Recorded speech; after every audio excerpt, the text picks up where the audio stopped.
Hello, it's Lori Koppelman. I'm here today with another breather. Thank you for taking a few minutes out of your day to spend with me.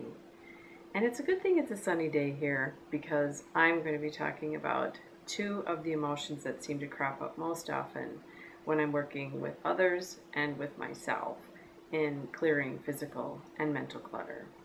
And those two emotions are guilt and fear. Now, for me, physical clutter is most often associated with guilt. I have worked through the in case problem with physical clutter, but for me, a lot of times I'm upset with myself that I bought something and didn't use it, or I didn't use it enough, or someone gave it to me and so shouldn't I keep it, or it's handmade and that makes it more special, and how can I possibly think of getting rid of it? So that's the emotion that I tend to deal with a lot myself, and I know others do too. We are not alone in having a lot of guilt in getting rid of things that we don't love or use anymore. The other emotion is fear. And fear comes in for many people in not wanting to get rid of something because they might need it in the future. And that's being afraid that the universe isn't going to provide. And in case can hold people back with a lot of things. And that can range from papers to camping equipment. All kinds of things can fall into the in case I'll need it. Clothing that doesn't fit anymore.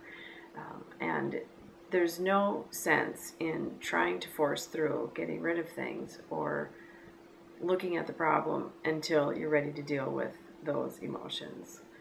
And for me, fear comes up a lot of times with mental clutter. And here I am. I'm going to tell you about a project that I can't seem to get accomplished, and I'm going to get over my fear of that mental clutter.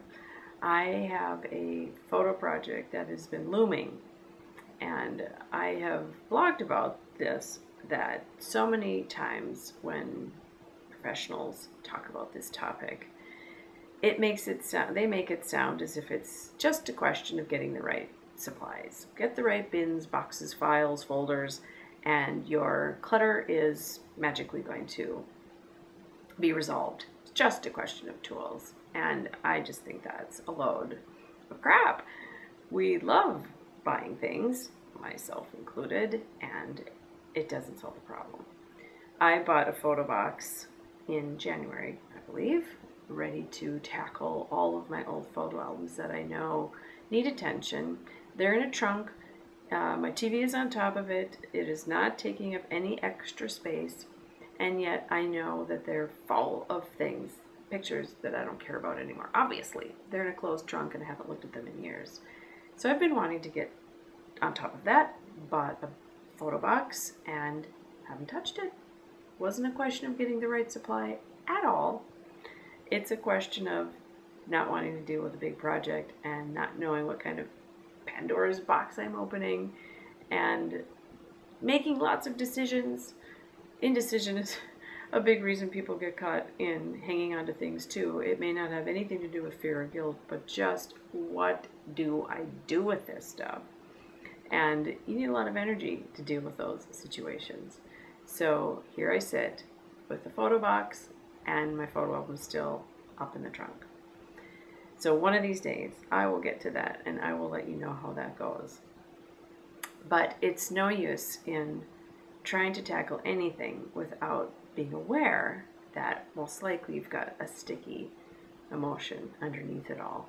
And unless you're ready to deal with that, it doesn't matter what bins, what files, what hangers, what closet system you have. Oh my gosh, I have talked to so many people about wanting to find the perfect closet system. It's not about the closet system. It's not. So take a look at those two emotions, face them if you can, work through them, and the clutter will disappear. That's my thought for the day. Namaste.